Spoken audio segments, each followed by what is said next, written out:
welcome to this breaking news edition of the I-24 News Desk. I'm Nicole Zedek. There is big news for Israelis as the United States just officially accepted Israel into the Visa Waiver Program. The long-awaited announcement comes from the U.S. Secretary of Homeland Security, Alejandro Mayorkas, and Secretary of State Antony Blinken. But what exactly does it mean for Israel to finally be accepted into the Visa Waiver Program? Israelis can't rush off to Ben Gurion Airport just yet and hop on a flight to the States. Instead, they'll need to submit an online application through the electronic system for travel authorization and should receive a response within 72 hours if they have a biometric passport. Now, this monumental program will go into effect sometime before November 30th, which is just a handful of weeks away. Now, to break down more about this announcement, I want to cross live to our senior United States correspondent, Mike Wagenheim, joining us from New York. Mike, Israel has long wanted to be a part of the Visa Waiver Program, but why is the United States just now accepting their application?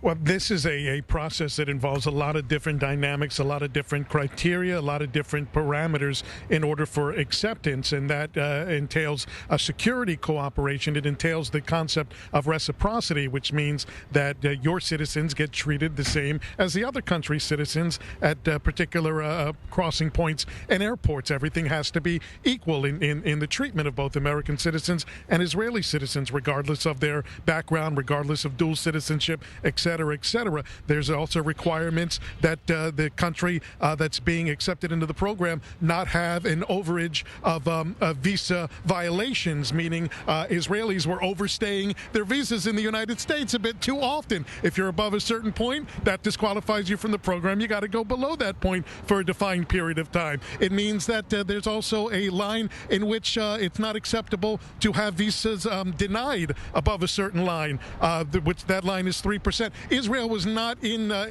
line with those requirements for a long period of time. It's only now that they finally got in line.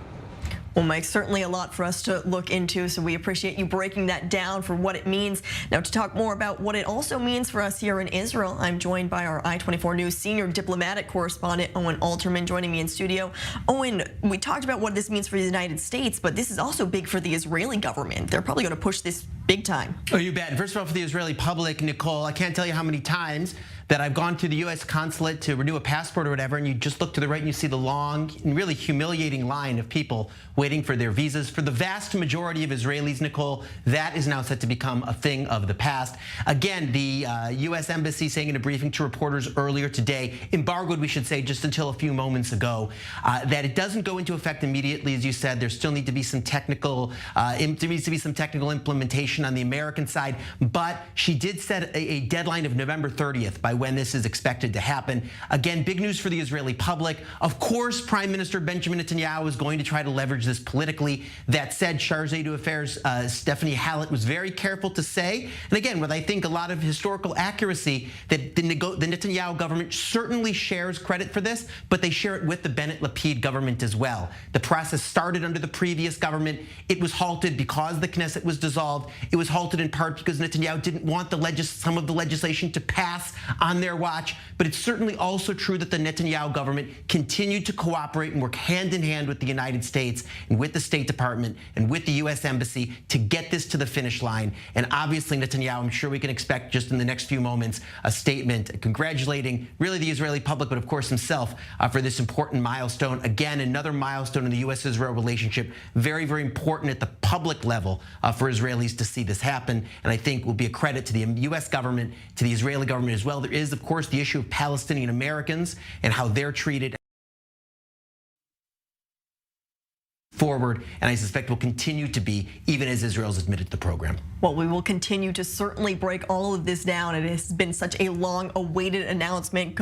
We've been wanting this for years, so Owen Alterman, thank you for giving us a little taste of this, but we'll continue to break down all of the latest as we continue here at the I-24 News Desk. But for now, this was the breaking news edition here at the I-24 News Desk. I'm Nicole Zedek as we break down Israel finally being accepted into the United States Visa Waiver Program.